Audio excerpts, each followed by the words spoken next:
roast chamber separator. It's best to wear a glove because the edges can be a bit sharp when you're pulling out the roast chamber. You need to put leverage in the middle to pull it out, and go ahead and make sure it's clear of the plastic as well. And you're going to go ahead and slide this in. Notice a little tab on the bottom, which is going to line up with a tab in the center on the bottom of the roast chamber. Go ahead and slide that in.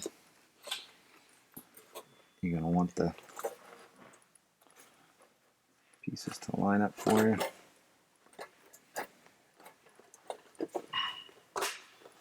You're going to have to give it a little muscle once in a while, and then it'll lock right in. You'll notice, you hear that click. It really does lock right in, and it's in there secure, ready to roast.